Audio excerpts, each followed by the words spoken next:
Okay, so my little Santa glasses. My dad had a car accident. Somebody, drunk driver, hit him on his motorcycle. So he had a lawyer for that. He was mad. Well, then she ended up getting hurt by something in a situation where she tried to sue Ormond Beach. Well, that's why they were so mad at her, because of her negligence. So let's move on. So he was mad. And then when he got that done to him, he went and disappeared with a group of hookers that knew this landlord. And instead of trying to talk to me about it and getting any assistance from me and trying to get me to take care of him, that I would have, because I would have done that on that daughter in the camper he was in. And nobody would let me do it. They just wanted to own my medias like I caused it. I didn't have anything to do with it. I tried to run after him to not be on a motorcycle. Nobody else cared, including people here. I'm like, what are you doing? He's supposed to go to storage. And he was on his way to take it to storage because he knew I was mad.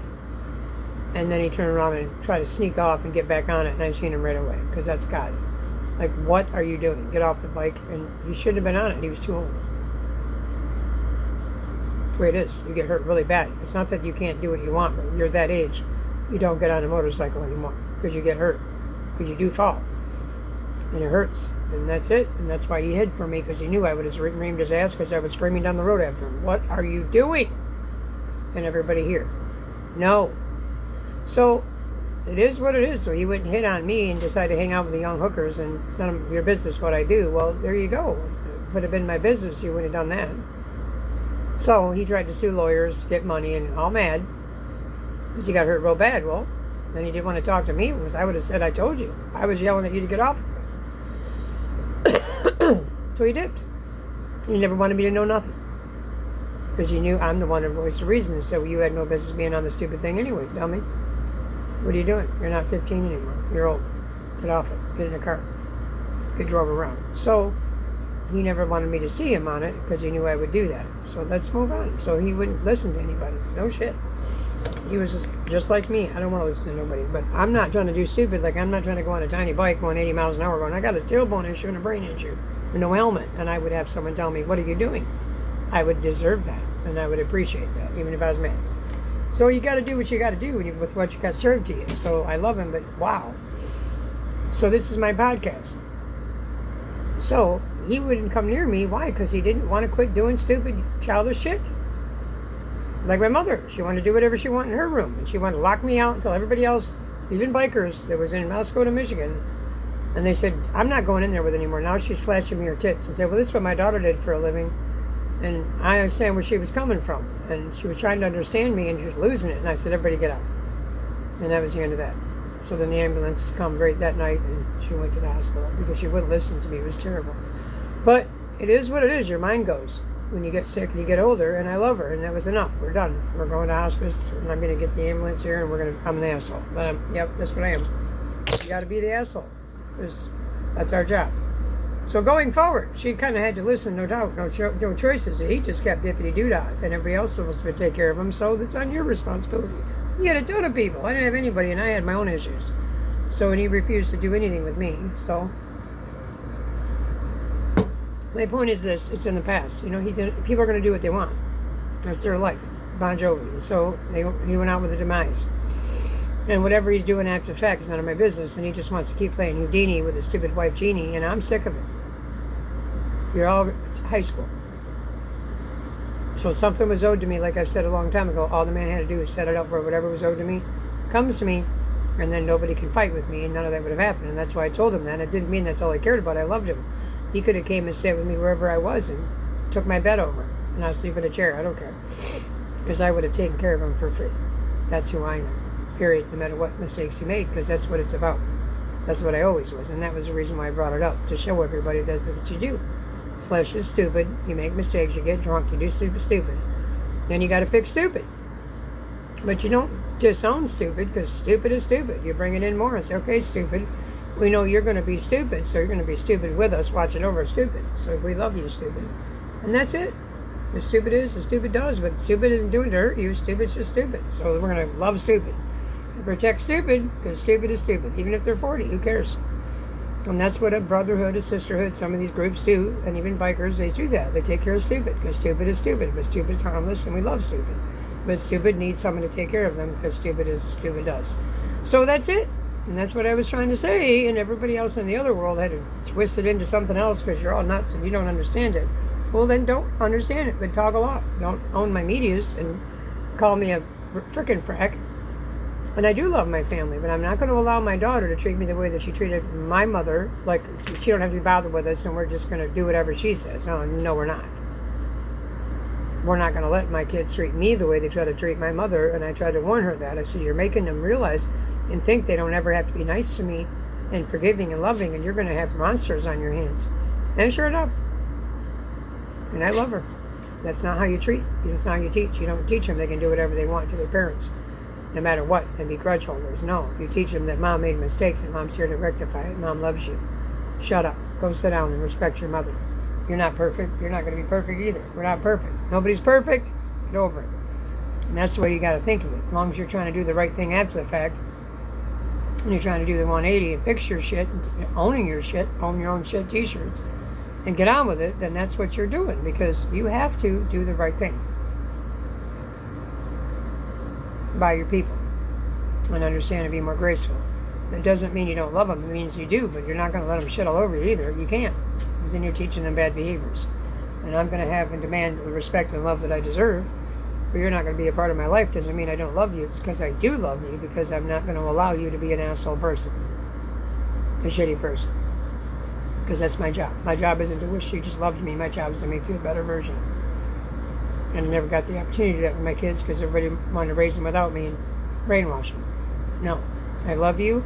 I love all my kids, and I love them to dear, and I love my daddy, and I love everyone. But I will not tolerate bad behavior. I don't care what I did 10 minutes ago. I don't care what I did 10 years ago. If I'm in a medical situation, you bring your ass. And you fight everybody away like an Indian warrior and say, listen, bitch, I could be mad at her, but you can't touch it. Leave her alone. That's my family. And right now they need me to take care of them until they get stronger. And then they can tell me to fight it, and I can tell them to. And we can figure it out. But right now they can't fight, and they're not going to be treated like shit because we're going to be holding grudges. No. We're going to be there for them. And that's how family is. We all make mistakes. We all have stuff.